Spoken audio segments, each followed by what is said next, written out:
to building stronger and more effective legislatures. Abimbola Agbibi, TVC News, Lagos. Joining me on the show today is Adebo Ogundoyin, Speaker of the Oyo State House of Assembly. He's also Chairman Conference of Speakers of State Legislators. Is right here with me in the studio. Mr. Speaker, thanks for coming. Thanks for having me, Mr. Ndifemi. Good thing is that you didn't come with your gavel, so we look equal today. The big story this week is this big surprise, the declaration of an emergency rule in Rivers State, followed by an approval by the National Assembly, and then the whole country has gone crazy, especially with the loud voices from the opposition saying this isn't the way to go. What is the position of the Conference of Speakers on this, especially with the suspension of members of the Rivers State House of Assembly? Well, to be honest, the Conference of Speakers, we haven't really met to deliberate on this matter. Okay. But you said it's mostly from the opposition. But I would say, to be honest, it's been from Nigerians from everywhere, especially Nigerians that care about our democratic nature. My own personal view on this matter is simply that we all know that the state of emergency has been declared, and the National Assembly has ratified it, both in the Senate and the House of Representatives. Our appeal to the leadership, both in the state houses, in the states in general, and of course in the national as well. Leaders from all and sundry should come together to ensure that we protect our democratic nature, democratic values, and ensure that there's peace and tranquility within the state in order for these democratic institutions to return back, because we cannot discount the efforts of the people in order for them to select their own leadership. And we believe that as political animals, we all have a right to determine our own leaders. So I would just say from a personal point of view that everybody should put hands together to ensure that these democratic institutions return back, be it the executive and the legislative arm. The legislative arm is one that concerns me directly, as the Chairman Conference of Speakers of State Legislatures. It's worrisome that we have one state that doesn't have a legislature and we know that the legislature is the representative of the people, and of course is a beacon for democracy in that state. And that's the challenge, because sometimes you began by saying the majority of the people kicked against it, but it's hard to tell if the people who represent the people unanimously voted to ratify the decision of Mr. President. It brings to bear the question of whether or not the lawmakers are in tune with the reality of the people they represent. And that's perhaps why you guys really haven't got to your flowers, because, Nigerians feel you are, detached from the reality of what they want. Well, the good thing about, or the special thing about being a legislator is that the people of your constituency and the constituents, they've put all their hopes and aspirations into that one person. So that means that whatever decision that one person makes is a reflection of the aspirations and decisions of everyone.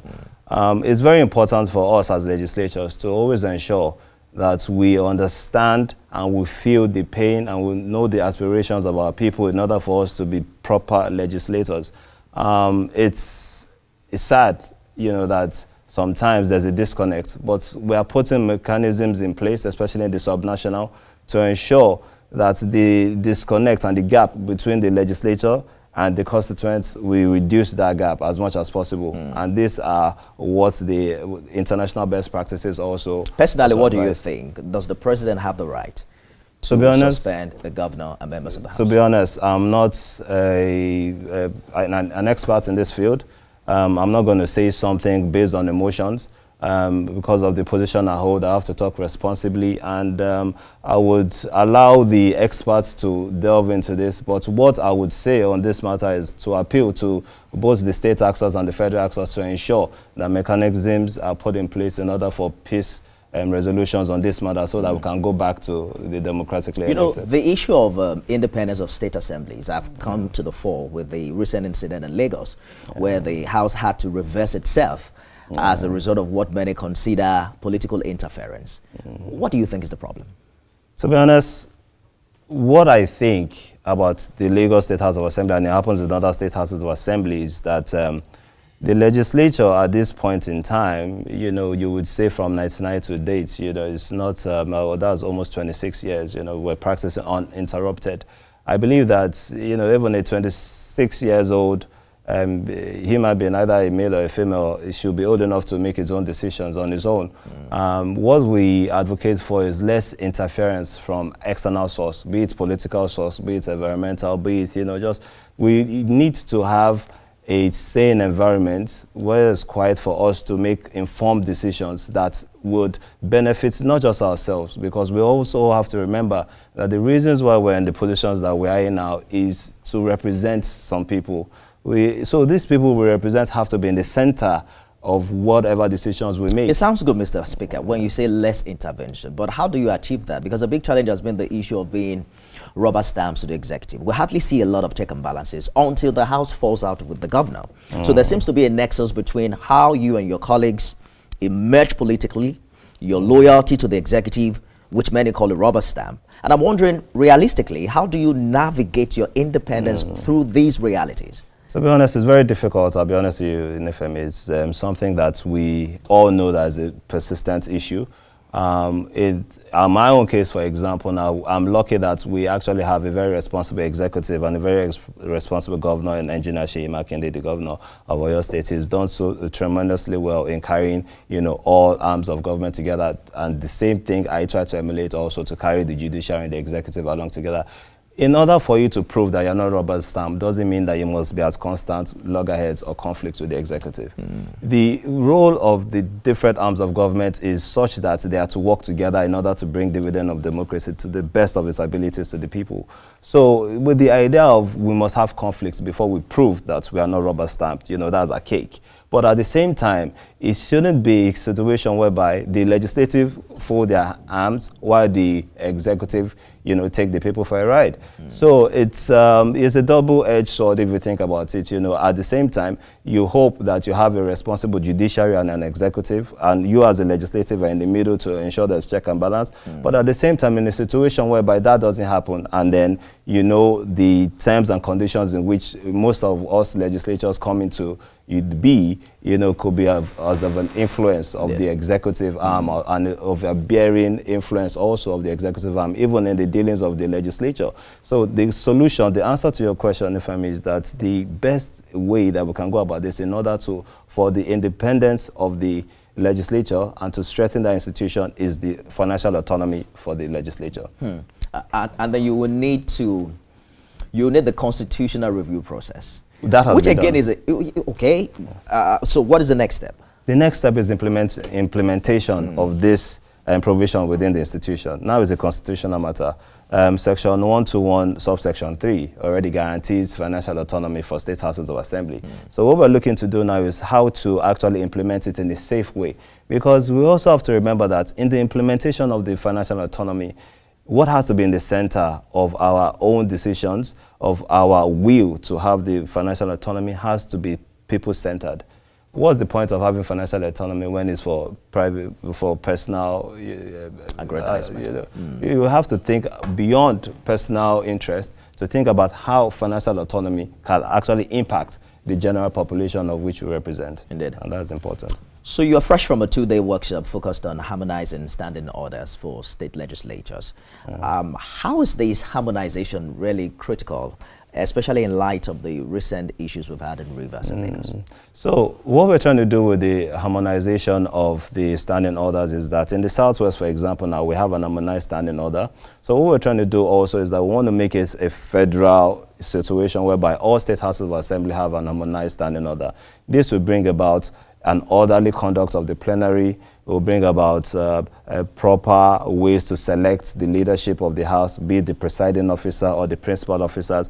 And even in the recent case of the Lagos State House of Assembly, even in the removal of the speaker, it has to be properly spelled out, whereby the concept of fair hearing has to be addressed. Every citizen of Nigeria has the the right of a fair hearing. But in the situation whereby some members just gang up because of one reason or the other, whether it is most of the members actually. No, I'm not using Lagos as a case study. I'm just talking generally. What happens, what goes is that, there are situations whereby even some speakers haven't, even done anything wrong. And even if they've done something wrong, there should be a situation whereby, there should be fair hearing. Okay, misappropriation of funds, and all these things should be spelled out and then should be presented, just the same way that the procedure for removal of governors, whereby you have to first engage as to show you. Hold that thought for a minute. We're due for a break, and we're back with more with the Honorable Speaker of the Oyo State House of Assembly. Stay with us, everyone.